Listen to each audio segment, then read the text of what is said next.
السلام علیکم۔ آج پھر میں ایک بار حاضر ہوں کلاس 12 کی اردو کے ساتھ۔ بہار بورڈ انٹر میں جن بچے اور بچیوں نے 100 نمبر کی اردو رکھی ہے ان کے لیے یہ ویڈیو ہے، اور آج ہم کو پڑھنا ہے بعض پرانے لفظوں کی نئی تحقیق، جس کے لکھنے والے ہیں سید سلیمان ندوی۔ سید سلیمان ندوی کے بارے میں تو سب کچھ جانتے ہی ہیں آپ سبھی لوگ۔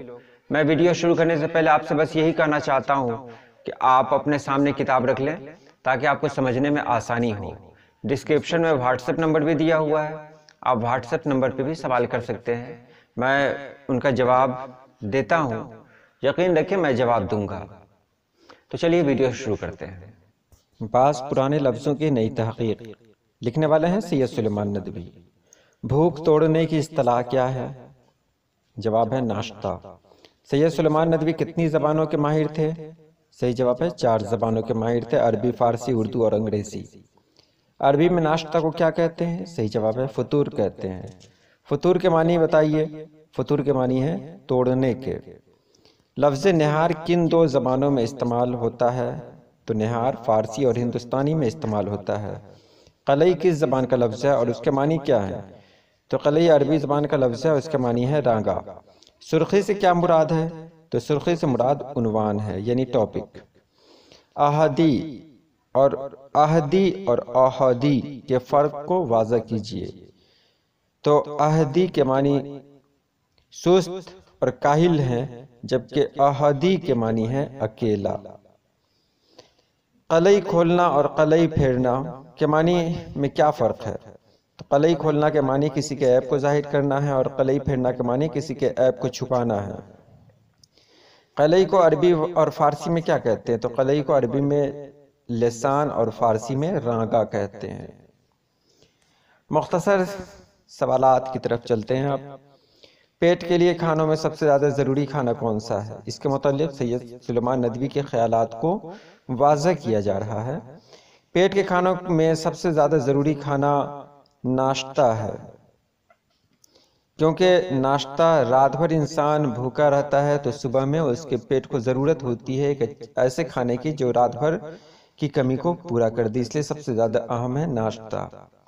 قلیہ سے کیا مراد ہے؟ عربی اور ہندوستانی زبانوں میں کیسے استعمال کرتے ہیں؟ جواب ہے کہ قلیہ عربی لفظ میں اس کا ہے، لیکن اس کا معنی عربی نہیں ہے۔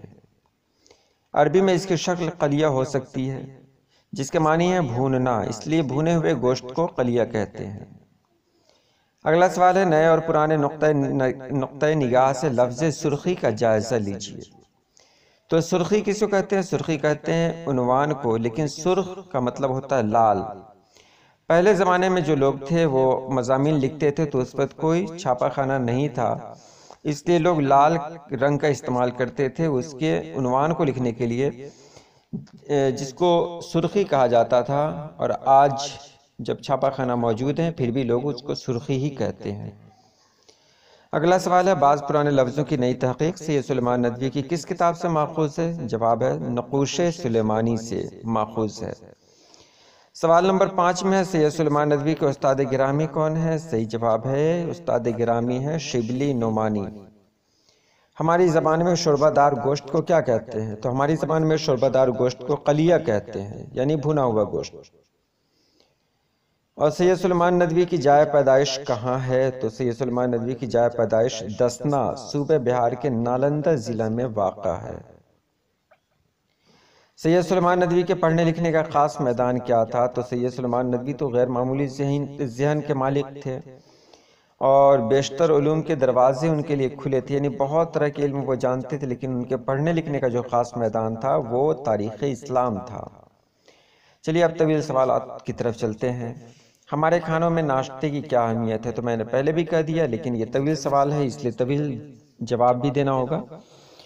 تو ناشتہ جو ہم لوگ کرتے ہیں تو رات بھر بھوکے رہنے کے بعد صبح میں ہمارے پیٹ کو ضرورت ہوتی ہے، ہمارے جسم کو ضرورت ہوتی ہے ایک ایسے کھانے کی جس سے جسم کو توانائی مل سکے، اور رات بھر چونکہ ہمارے بدن کو کچھ ملا نہیں ہے، اس لیے ناشتہ میں ہم کو کچھ خاص چاہیے ہوتا ہے، اور اس لیے چاہیے ہوتا ہے کہ وہ رات بھر کی توانائی کو بحال رکھ سکے اور دن میں بھی ہم کو اتنا مکمل چست اور درست رکھ سکے کہ ہم اپنے کاموں کو پورا کر سکیں، کیونکہ ناشتہ کرنے کے بعد ہی لوگ اکثر کام کے لیے نکلتے ہیں، اس لیے ناشتہ بہت ہی زیادہ اہم ہے۔ اب دیکھیے، ناشتہ کو عربی میں کہتے ہیں فطور۔ فطور کا معنی ہوتا ہے توڑنا، اور اسی سے افطار نکلا ہے جو رمضان میں ہم لوگ کرتے ہیں اور آج کل کر رہے ہیں۔ تو فطور معنی ہوتا ہے توڑنا، یعنی رات بھر کی بھوک کو صبح میں توڑتے ہیں، اس لیے اس بھوک توڑنے کی اصطلاح کو فطور کہتے ہیں، اور یہی ناشتہ ہے۔ لفظ نہار منہ، اگلا سوال ہے، لفظ نہار منہ فارسی اور ہندوستانی زبان میں کیسے ایک دوسرے سے متعلق ہیں؟ تو نہار منہ کے بارے میں آپ نے جانا، نہار منہ نہار کی صفت ہے، یعنی نہار کی خوبی ہے۔ تو اصل نام ہے ناہار، یعنی نا مانے نا اور ہار مانے کھانا، یعنی رات بھر کچھ نہیں کھایا، یعنی ابھی سے پہلے کچھ نہیں کھایا تو وہ ہوا ناہار۔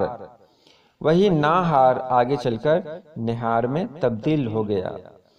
مختلف زبانوں کی روشنی میں لفظ قلعی کا جائزہ لیجیے۔ تو آپ نے اس سے پہلے بھی سنا کہ قلعی کھولنا، قلعی پھیرنا، یہ سب عام طور سے لوگ بولتے ہیں۔ برتن کی جب صفائی کی جاتی ہے تو اسے کہتے ہیں برتن پر قلعی کرنا، یعنی برتن کو صاف کرنا، اور جب مکانوں کی صفائی کی جاتی ہے تو اسے کہتے ہیں مکانوں پر قلعی پھیرنا۔ اب قلعی جدید اردو لغت میں ملتا ہے، عربی میں اس کو کہتے ہیں لسان، اور فارسی میں اس کو کہتے ہیں رانگا۔ مگر رانگے کو قلعی کیوں کہتے ہیں، یہ بھی جاننا ضروری ہے۔ رانگا ایک دھات ہے جس کا شمار دھاتو میں ہوتا ہے، یعنی معدنیات میں ہوتا ہے۔ تو قلع ایک کان کا نام ہے۔ قلع جانتے ہو کان کس کو کہتے ہیں؟ جیسے سونے کی کان ہوتی ہے، کوئلے کی کان ہوتی ہے، بہت ساری کانیں ہوتی ہیں۔ تو قلع ایک کان کا نام ہے جس سے رانگے کی بہترین قسم نکلتی تھی، اس لیے لفظ قلع کو رانگا ہی کہہ دیا گیا۔ ساتھ ہی ساتھ ہماری زبان میں لفظ قلعی کے اور بھی بہت سارے معنی ہیں، یعنی اگر کسی کے عیب یا داغ دھبے کو چھپا دیا تو اس کو کہتے ہیں قلعی پھیرنا، اور اسی طرح اگر اس کو ظاہر کر دیا، کسی کے عیب کو ظاہر کر دیا تو اس کو کہتے ہیں قلعی کھولنا۔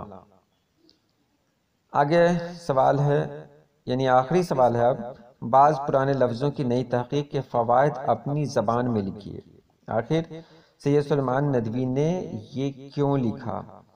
لیکن اس کا جواب دینے سے پہلے میں آپ کو ایک بار اور بتا دوں کہ سید سلیمان ندوی ہوں یا اور بھی جتنے بھی ادیب اور شاعر ہیں، ان کی الگ سے ایک ویڈیو پوسٹ کی جائے گی، اس لیے آپ کو سید سلیمان ندوی کے بارے میں اس میں نہیں بتایا جا رہا ہے، سیدھے سیدھے ان کے مضمون کو بتایا جا رہا ہے۔ تو بعض پرانے لفظوں کی نئی تحقیق کے فوائد کیا ہیں؟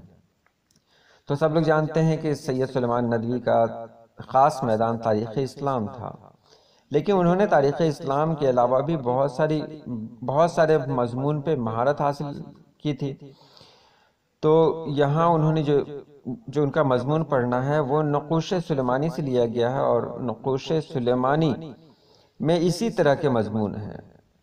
انہوں نے سید سلیمان ندوی نے زبانوں کے الفاظ کا تقابلی جائزہ لیا ہے، یعنی یہ بتایا کہ زبان کس طرح سے آگے چل کر تبدیل ہوتی ہے۔ لوگ بہت سارے الفاظ کو جو بولتے ہیں آگے چل کر اس کا دوسرا معنی نکل جاتا ہے، لیکن جو کچھ ہم بولتے ہیں اس کے پیچھے کہیں نہ کہیں کوئی بنیادی چیز ہوتی ہے۔ جیسے افطار کہتے ہیں نا، افطار کرتے ہیں ہم لوگ رمضان میں، تو افطار فطور سے نکلا ہے، یعنی توڑنا، یعنی کیا کہتے ہیں، دن بھر کی بھوک کو توڑنا۔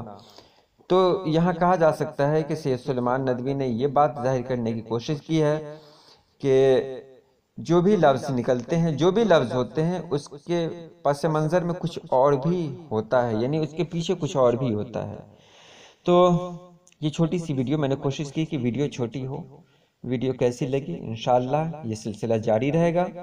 ابھی آپ اسے دیکھیں، سنیں اور یاد کریں۔ چلیے، اللہ پاک آپ لوگوں کو خوش رکھے، آباد رکھے۔ اللہ حافظ۔